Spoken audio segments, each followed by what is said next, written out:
जी हाँ दोस्तों, बौखलाया पाकिस्तान अब नागरिकों को बना रहा है निशाना। आई दर्दनाक झलक, पाकिस्तान हुआ बेनकाब। पाकिस्तान ने मार ली अपने ही पैर पर कुल्हाड़ी, पूरी दुनिया में हुए किरकिरी। बहुत स्वागत है आप सभी का। आप देख रहे हैं द राजनीति का विशेष सेगमेंट खबर और विश्लेषण। मैं हूं जब्बार खान। दोस्तों, बीते 24 घंटों में ऐसी कौन सी स्थिति आ गई जिसके बुनियाद पर पाकिस्तान ने मानो अपने ही पैर पर कुल्हाड़ी मार ली।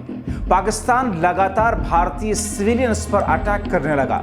जो दर्दनाक तस्वीरें सामने आई हैं उसने किस तौर पर झकझोर कर रख दिया है, और इसका नतीजा कि अब पाकिस्तान को बड़े स्तर पर भुगतना पड़ेगा। विस्तार से आपको बताते हैं दोस्तों, भारत ने पाकिस्तान स्पॉन्सर्ड आतंकवाद के खिलाफ जब से ऑपरेशन सिंदूर चलाया है, उसके बाद से ही पाकिस्तानी सेना भारत के पश्चिमी छोर पर उकसावे के तहत लगातार कार्रवाई कर रही है।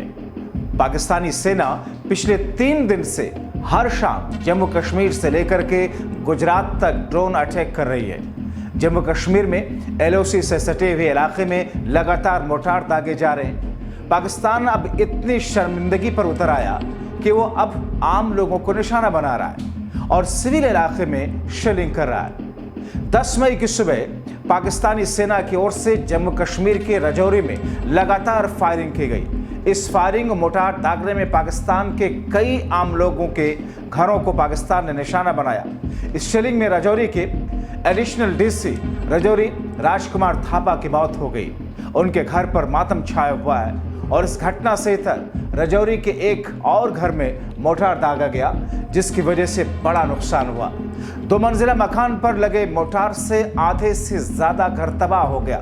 नीचे जो दुकानें बनी थी उसको भी नुकसान पहुंचाया। इसका असर कितना खतरनाक था, इसका अंदाजा इस बात से लगाया जा सकता है कि घर के सामने दुकान में ATM मशीन लगी थी।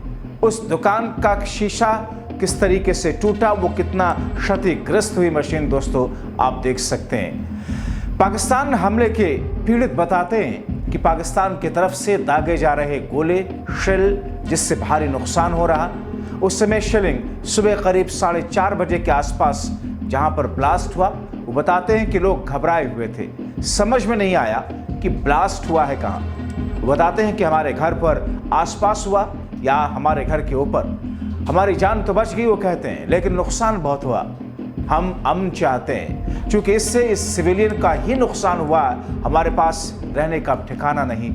अब इस हमले के पीड़ित कुछ इस अंदाज में कह रहे हैं। दोस्तों, इससे पहले भारत के विदेश सचिव विक्रम मिस्री ने बताया कि 10 मई की सुबह पाकिस्तान ने राजौरी शहर पर जिस अंदाज में गोलीबारी की, जिससे राज्य में नागरिक हताहत की संख्या और क्षति बढ़ गई है। वो बताते हैं कि मैंने पहले भी कई मौकों पर कहा कि पाकिस्तान की कार्रवाई उकसावे और तनाव बढ़ाने वाली है। जवाब में भारत ने पाकिस्तान की ओर से की गई उनके उकसावे और तनाव बढ़ाने वाली कार्रवाई का जवाब भी दिया। इतना ही नहीं दोस्तों, पाकिस्तान हमारे नागरिकों को, नागरिक इलाकों को, अस्पतालों को, स्कूलों को, कॉलेजेस को निशाना बना रहा है। मिनिस्ट्री ऑफ इंफॉर्मेशन ब्रॉडकास्टिंग ने कर्नल सोफिया के बयान वाला वीडियो शेयर करके लिखा, एक निंदनीय और अनप्रोफेशनल एक्ट के तहत पाकिस्तान ने श्रीनगर, अवंतीपोरा और उधमपुर के वायुसेना अड्डों पर चिकित्सा केंद्रों, स्कूलों, परिसरों को निशाना बनाया, जिससे उसके द्वारा सिविल इंफ्रास्ट्रक्चर पर हमला करने की गैर जिम्मेदाराना प्रवृत्ति फिर से उजागर हुई है। एक निंदनीय और अनप्रोफेशनल एक्ट के तहत पाकिस्तान ने श्रीनगर, अवंतीपुर और उधमपुर के वायुसेना अड्डों पर चिकित्सा केंद्र और स्कूल परिसर को निशाना भी बनाया, जिससे उसके द्वारा सिविल इंफ्रास्ट्रक्चर पर हमला करने की गैर जिम्मेदाराना प्रवृत्ति फिर उजागर हुई। पाकिस्तान द्वारा सैन्य ठिकानों को जानबूझकर निशाना बनाने के पश्चात भारतीय सशस्त्र बलों ने त्वरित व सुनियोजित जवाबी हमले किए। Technical installations, command and control centres, radar sites और हथियार भंडार को चुनकर निशाना बनाया गया। रफीकी, मुरीद, चकलाला, रहमियार खान, सुकूर और चुनिया स्थित पाक सैन्य ठिकानों पर एयर लॉन्च्ड सटीक हथियारों व लड़ाकू जेट से प्रहार किए गए। पसरूर स्थित रडार साइट और सियालकोट का एविएशन बेस भी प्रिसीजन एम्यूनेशन से टारगेट किए गए। इन कार्रवाइयों के दौरान भारत ने कम से कम कोलैटरल डैमेज की क्षति सुनिश्चित की। दोस्तों, जैसा कि 10 मई को विदेश मंत्रालय और भारतीय सेना के ज्वाइंट प्रेस कॉन्फ्रेंस में बताया गया कि पाकिस्तानी सेना लगातार आम नागरिकों को निशाना बना रही है। पिछले 3 दिनों की ब्रीफिंग में सरकार ने जानकारी दी कि हम इनमें कुछ आम नागरिकों की जानें गई हैं, कुछ घरों और इंफ्रास्ट्रक्चर को नुकसान पहुंचा है। भारतीय सेना पाकिस्तानी आर्मी के हर हमले का जवाब दे रही है। इस बीच में भारत के प्रेस इंफॉर्मेशन ब्यूरो ने 10 मई के विदेश मंत्रालय और भारतीय सेना के ज्वाइंट प्रेस ब्रीफिंग का क्लिप शेयर करके लिखा कि हमने टेलीविजन पर दिखाई गई कुछ टिप्पणियों में ये देखा है कि पाकिस्तानी सेना के प्रवक्ता इस बात से काफ़ी प्रसन्न नजर आते हैं कि भारतीय जनता विभिन्न मुद्दों पर अपनी सरकार की आलोचना करती है। ये बात पाकिस्तान के लिए हैरानी की हो सकती है कि नागरिक अपनी ही सरकार की आलोचना करते हैं, लेकिन यही एक खुले और सक्रिय लोकतंत्र की पहचान है। पाकिस्तान ने बेहुदा दावा किया गया कि भारतीय मिसाइलों ने अफगानिस्तान को निशाना बनाया। ये एक बिल्कुल निराधार और फालतू आरोप है। We have also seen in some of the remarks that have been shown on television that the Pakistani army spokesman seems to take great joy at the fact that the Indian public should criticize the government of India with regard to various issues. It may be a surprise to Pakistan to see citizens criticizing their own government. That is the hallmark of an open and functioning democracy. Pakistan's unfamiliarity with that again should not be surprising. And finally, there is this yet again completely ludicrous claim that Indian missiles have hit Afghanistan.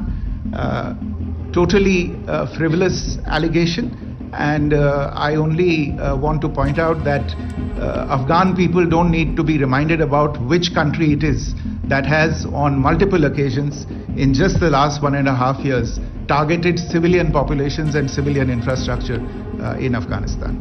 मगर दोस्तों, इस बीच में एक फौजी की मां का झक छोड़ने वाला वीडियो तेजी से वायरल हो रहा है। उसे ध्यान से देखने और सुनने की जरूरत है। टीवी पे बैठे लोगों से अपील करती हूँ कि कम से कम अब जो देश के हालात हैं उसमें कम से कम इंसानियत दिखाइए। टीआरपी के लिए कुछ भी करेंगे तुम लोग।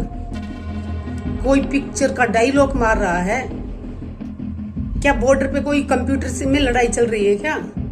शर्म आनी चाहिए तुम लोगों को। जिस माँ का बेटा वहां बॉर्डर पे गया हुआ है, क्या वो माँ के गले से रोटी का एक निवाला उतर रहा है? रात रात भर जागते हैं, भगवान से प्रेयर करते हैं वो लोग, और तुम टीवी पे अपनी टीआरपी के लिए कितनी बकवास किए जा रहे हो। तुम सुधरने वाले नहीं हो टीवी वाले। पैसे के लिए कुछ भी करोगे, कुछ भी बोलोगे, लेकिन देशवासियों से अपील करती हूँ टीवी चैनलों की बातों पे भरोसा ना करें। भारतीय सेनाओं पे हमें पूरा भरोसा है। हमारी भारतीय सेनाएं बहुत मजबूत हैं, बहुत बहादुर हैं, और जब हमारी सेनाओं की तरफ से कोई बयान आता है सिर्फ और सिर्फ उसी पे भरोसा करें। टीवी चैनलों पे या व्हाट्सएप पे या सोशल मीडिया पे जो बकवास चल रही है उस पे भरोसा ना करें। हमारी भारतीय सेनाएं आतंकवाद को खत्म करने में विश्वास रखती हैं, ना कि किसी आम नागरिक को।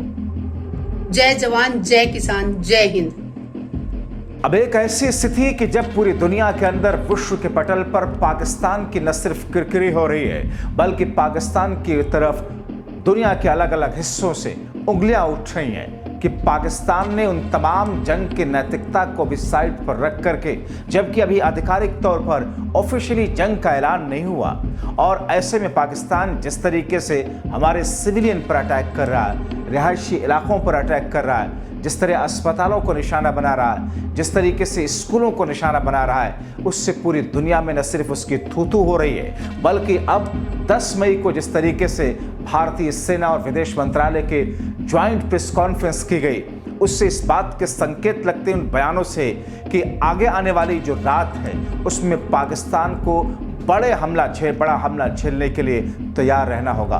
दोस्तों, आप क्या कहते हैं इन तमाम चीज़ों को लेकर के?